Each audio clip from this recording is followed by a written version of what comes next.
boundary policy. I entirely understand that. But as an MP for one of the most rural constituencies in England, and as a representative this morning of David Cameron and all my colleagues in the Shadow Cabinet, and as one who believes in liberty under the law, I, for one, support your case, I respect your livelihood, and I emphatically endorse your cause. I always have.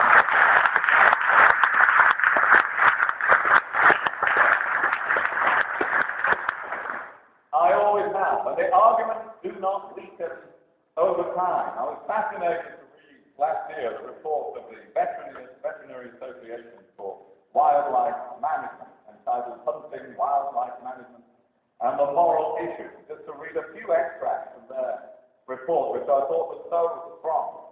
One said, mankind has a responsibility to manage the countryside it has created and the wildlife populations that it supports. A balanced wildlife population will not result from a hands-off approach. It said the consequences of no management threaten vulnerable populations of wildlife, biodiversity, habitat conservation, and the production of food. It said wildlife management differs from pest control because it seeks to maintain healthy and balanced populations of wild mammals at levels that can be sustained by their local environment and which are acceptable to farmers, landowners, and the overall balance of all other indigenous wildlife. It said a major animal welfare benefit of using fencing hounds is that the quarry species are either killed or escape unharmed, something which cannot be said of the Labour Party's current pursuit of their Prime Minister.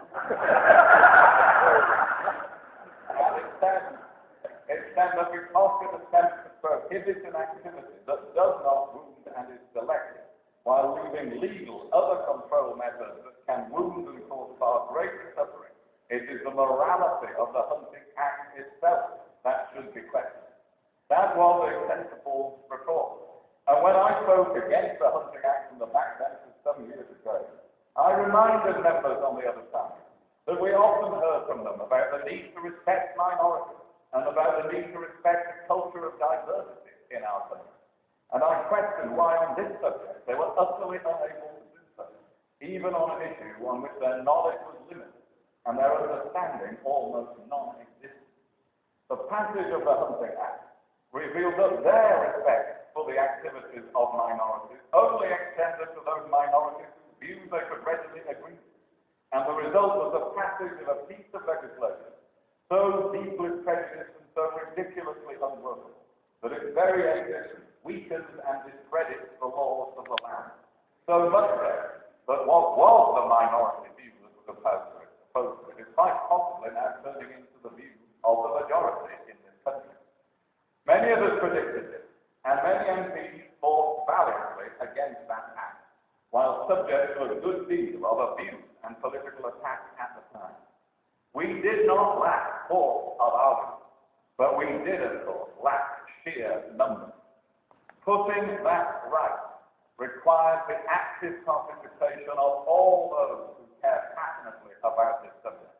It is a reminder that elections are not a remote activity or academic exercise, divorced from people's daily lives in which it is not necessary to take an interest. Parliament passed the laws that shape our lives, and in Britain, the government of the day in large measure controls the proceedings and decisions of Parliament.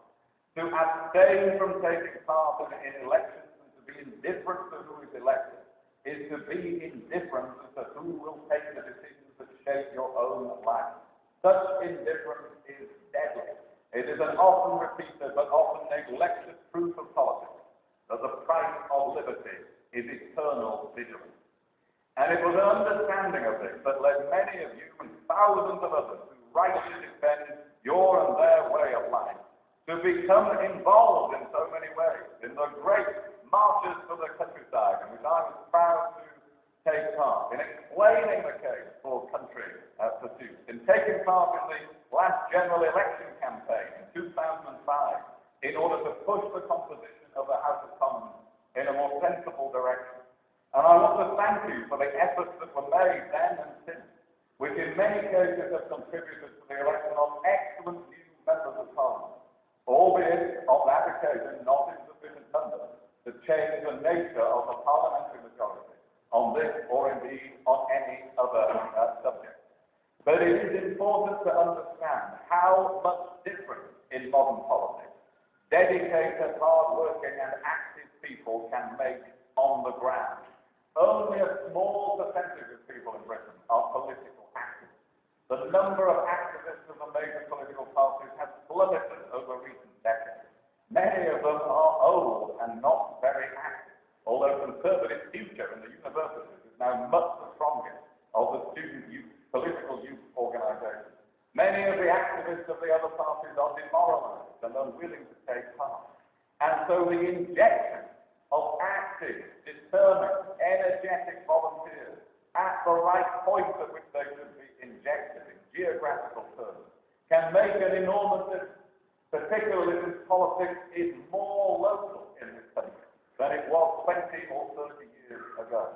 20 years ago, if you looked at the first results on general election night, you could more or less predict all the election results. The swing would be pretty similar across the whole country. In recent elections, that has changed. Votes differ from one locality to another. As people have felt more powerless to influence the political system, they have become more likely to vote on a local issue, or for a good candidate, or because someone has been to visit them. And so local effort on the ground makes a bigger difference today than it did in the 1960s or 1970s. Now, the 2005 election was always going to be a difficult one to win. But in contrast, the coming general election may well be the decisive political battle of this generation in politics.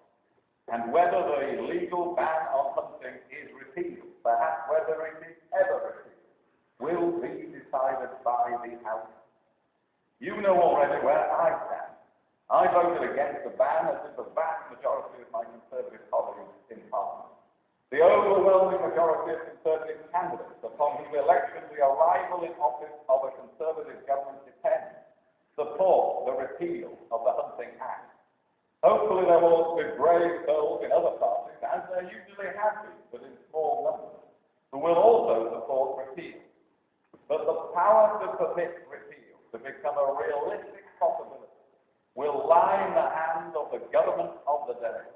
And I therefore wish to be very clear with you about where we, the Conservative Party leadership, stand. A Conservative government will give Parliament the opportunity to repeal the Hunting Act on a free vote and in government time. This has been our position and it will remain our position.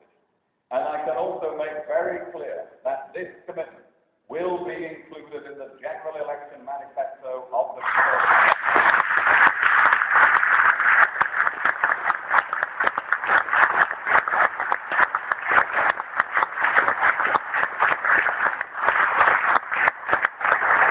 There have been some suggestions in the press that this pledge might not be a priority or might not be in the manifesto. I can tell you that these suggestions are wrong.